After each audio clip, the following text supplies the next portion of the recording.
Ulang. Cut aja. Coba, ulangi aja.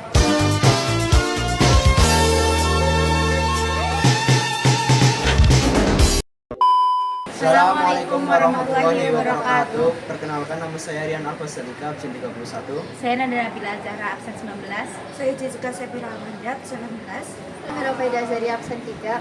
Jadi kita akan melakukan wawancara di Sukaraja Lor dengan Sekretaris Kepala Desa dan 10 warga. Yuk ikutin, dadah. Halo semuanya, kembali lagi bersama kami kelompok 1 dan di sini kami sudah bersama Pak siapa Pak? Pak Sigit. Ya, Pak Sigit sebagai Sekretaris Desa Sukaraja Lor. Nah, jadi hari ini kita mau wawancara Bapak. Kira-kira Bapak berkenan untuk kita wawancarai? Siap. Kayak yang pertama. Pertanyaan yang pertama adalah, sudah berapa lama sih Bapak tinggal di daerah sini? Ya udah lama dari lahir. Dari lahir. Sudah 54 tahun. Wow. Ketua. 54 tahun. Yang setelahnya itu bagaimana struktur organisasi di lingkungan ini sih Pak? Mungkin di dalam apa? Lingkungan Bapak di RT atau di desa itu? Ya mestinya kalau di desa kan ada struktur organisasi. Ada kepala desa, kemudian sekretaris desa, kemudian sekretaris desa membawai kaur, kepala urusan keuangan, kepala urusan tata usaha, kemudian kepala urusan perencanaan, kemudian ada juga kasih, kepala seksi pemerintahan, pelayanan dan kesejahteraan. Kemudian juga yang di wilayah ada kepala dusun. Nah, kalau di sini wilayah lah, kepala dusun 1, kepala dusun 2 gitu. Selanjutnya, bagaimana sih sistem pemilihan semisal ganti kepala desa atau sekretaris desa atau gimana itu Pak? Oh, kalau pemilihan kepala desa biasanya kita pemilihan pemilihan secara keseluruhan lah, artinya kepala warga diberi hak untuk memilih. Biasanya kalau kemarin kita 6 tahun sekali lah nih, 6 tahun sekali ada pemilihan, terus namanya pilkades, pemilihan kepala desa. Yang dipilih nanti yang mempunyai suara yang terbanyak itu yang menjadi kepala desa. Nah kalau untuk sekdes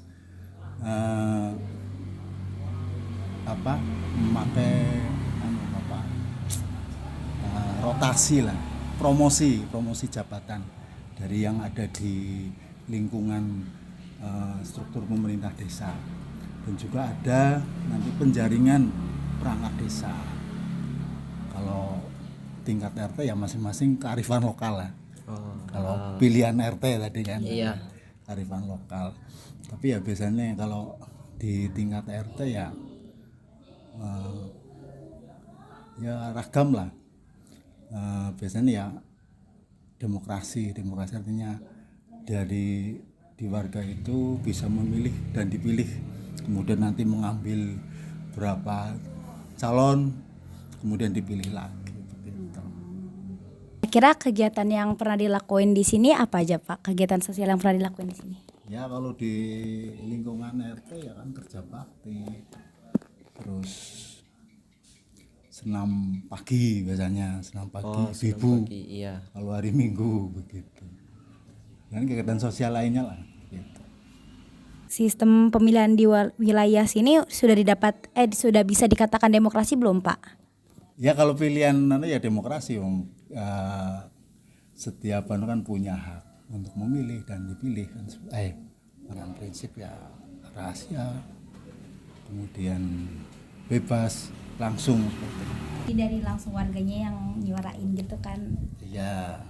Selanjutnya Pak, bagaimana keterlibatan masyarakat di sini terkait kegiatan sosial Pak yang ada? Mungkin aktif atau dalam bentuk apa gitu kegiatan sosialnya? Ya biasanya di sini ya cukup aktif lah. Kalau misalkan ada kerja bakti ya banyak lah yang yang menghadiri. Terus kemudian biasanya kalau di desa kan di tingkat RT ada yang namanya apa ya, pertemuan rutin. Nah, pertemuan rutin tingkat RT banyak yang hadir. Di situ biasanya ya hadir dari pemerintah desa untuk menyampaikan informasi-informasi terkait dengan pembangunan, dengan kemasyarakatan gitu. Berarti di sini sering ada perkumpulan antara warga sama apa kayak kepala desanya atau yang lain-lain gitu. Kalau itu biasanya kalau tingkat desa ada pertemuan ini, pertemuan wilayah lah, apa, koordinasi wilayah. Di situ ada ketua RT RT biasanya yang kita hadirkan, yang ketua RT RT RW, kemudian dari BPD. Biasanya dilaksanakan 3 bulan sekali. Jadi kan kegiatan rutinnya koordinasi ya Pak, setiap 3 bulan sekali. Mungkin ada kegiatan rutin bulanan yang lainnya lagi Pak. Untuk pemerintah desa apa dari kumpulan pertemuan dengan masyarakat. Ya biasanya kita melihat situasi dan kondisi lah. Misal kalau ada sesuatu yang mungkin perlu dikoordinasikan, kemudian perlu dikomunikasikan, ya kita mengumpulkan warga. Tapi di sini kan juga ada namanya grup media sosial. Jadi sini ada push info desk tingkat desa.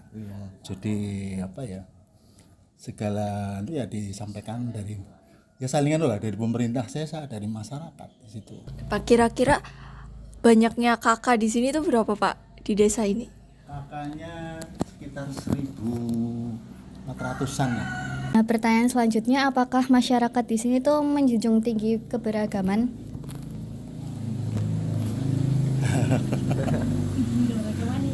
Ya jelas lah ya, di sini. Kemudian yang kaitannya dengan keberagaman dari desa pun ya tidak pernah memilah-milah lah Bang, seperti itu. Apakah ini buat keberagaman pernah ngadain pameran atau kegiatan seni gitu Pak, pertunjukan seni di desa sini? Ya biasanya di kegiatan-kegiatan peringatan yang kalau di desa misalkan ada peringatan hari ulang tahun HUT RI lah. Iya. Situ waktu kemarin cukup ramai lah. Ada karnaval. Iya. Karnaval satu desa. Jadi seluruh warga ya ikut semua. Potensi-potensi keberagaman dikeluarkan. Nah, pertanyaan selanjutnya itu kira-kira mata pencaharian yang lebih dominan di lingkungan sini itu apa Pak? Kalau mata pencarian di Desa Sokara Jalor beragam lah, tapi lebih ke arah buruh lah, jasa perdagangan lah. Sebenarnya sini ya juga ada yang pertanian, tapi ya tidak cukup banyak lah. Tapi yang jelas yang kaitannya dengan mata pencaharian di Desa Sokara Jalor lebih ke arah jasa perdagangan. Terus Pak, pertanyaan selanjutnya, mungkin Bapak kan di sini jabatannya sebagai sekretariat desa. Iya, sekretaris desa. Mungkin gimana sih sistem kerjanya sekretaris desa? Mungkin ada tantangannya. Gimana cara Bapak nyelesain tantangan itu, Pak? Kalau di sekretaris desa kan lebih ke arah administrasi. Iya. Administrasi yang kaitannya dengan pemerintahan, administrasi dengan pengelolaan keuangan. Jadi yang kaitannya dengan administrasi pemerintahan, administrasi pengelolaan keuangan, kan ada aturan lah nih. Iya. Ya kita ya jelas dengan pakai aturan seperti itu. Ini buat Bapak sendiri kan sekretaris desa itu tuh sendirian atau emang ada yang lain kayak di setiap tugasnya tuh emang masing-masing tuh sendiri atau ada berdua atau bertiga gitu? Secara apa? Secara struktur lah. Kalau kesekretariatan kan tadi lah saya sampaikan ya, kan ada KAUR, kepala urusan keuangan, kepala urusan tata usaha, kemudian kepala urusan perencanaan, saya membawa itu. Tapi kalau secara pengelolaan keuangan, saya di sekretaris desa sebagai apa ya, koordinator pengelolaan keuangan, di mana pengelolaan keuangan semua lah, dari KAUR, KASI sebagai pelaksana teknis dari kegiatan pengelolaan keuangan. Gitu. Oke.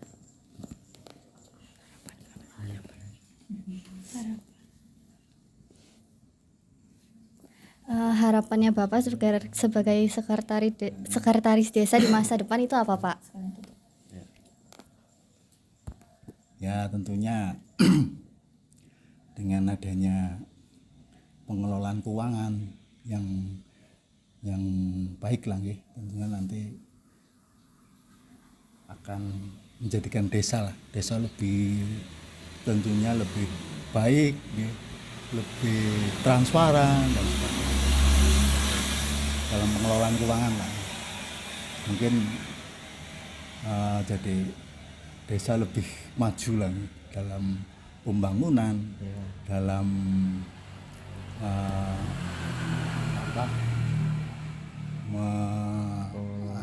ini masyarakat untuk partisipatif dalam pembangunan, dalam pemasyarakatan. Ini pertanyaan yang terakhir ya Pak. Bagaimana sih sekretaris desa itu berkomunikasi dengan masyarakat gitu?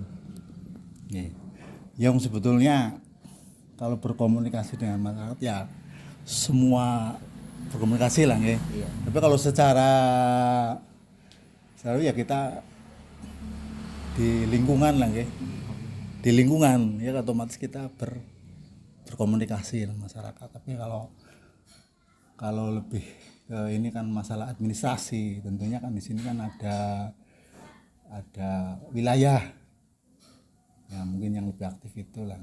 Tapi ya semuanya lah, namanya di perangkat desa, semuanya harus aktif berkomunikasi dengan masyarakat.